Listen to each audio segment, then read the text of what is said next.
Robert Hossein, Jean-Marie Bigard, Mireille Mathieu. À Gap, depuis ce matin, les visages de 11 célébrités françaises sont affichés dans toute la ville. Ces personnalités ne sont pas en tournée dans les Hautes-Alpes. Elles font la promotion du denier de l'église. Autre chose maintenant, le démarrage de la campagne annuelle du denier du culte. Elle sert, vous le savez, cette campagne à financer l'église. Ça rapporte autant que les quêtes dans les églises. Une campagne lancée avec beaucoup d'humour dans les Hautes-Alpes. Une mission, affiche surprenante dans les rues de Gap, et un homme qui l'a accepté, un jeune prêtre, agent sacré. Moi je trouve que c'est quelque chose de moderne, qui casse un peu la rigueur qu'on peut avoir de l'église. Je trouve que c'est bien parce qu'ils vivent dans un monde autre que nous et finalement on est au même niveau, quoi. Et chaque année, dès qu'il arrive au mois de février, il fait un buzz incroyable, le denier de l'église dans les Hautes-Alpes. En 2006 déjà, Monseigneur Di Falco a choisi le pense-bête inscrit dans la paume d'une main. Le denier, c'est simple à ne pas oublier.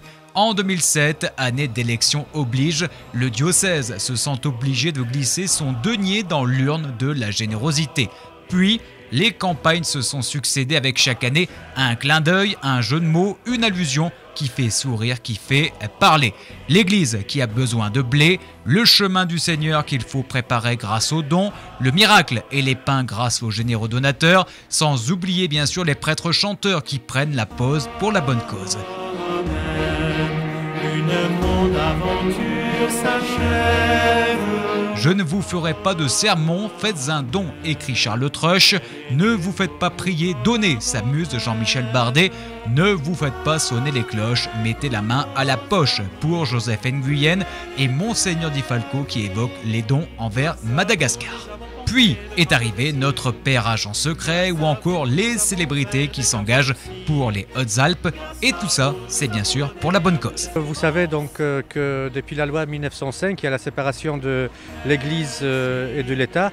Donc le denier de l'Église, c'est tout simplement, pour résumer, la seule ressource pour faire fonctionner l'Église catholique en France. Alors à quoi s'attendre pour le Creux 2016? Réponse ce vendredi pour la nouvelle campagne du denier de l'Église. Et comme le disent Jean-Pierre Pernaut et ses équipes, en bien ou en mal, peu importe, le principal pour une campagne de communication, c'est de faire parler. Chaque année, ce qu'il faut, c'est arriver à trouver des idées qui font que la campagne attire l'attention. Une campagne qui n'attire pas l'attention, qui suscite aucune réaction, je dis souvent, c'est une campagne ratée. Certains la qualifieront de choc, mais une campagne de communication sert avant tout à faire réagir. Et de ce point de vue-là, le diocèse de Gap ne s'est pas trompé. Ça, c'est sûr.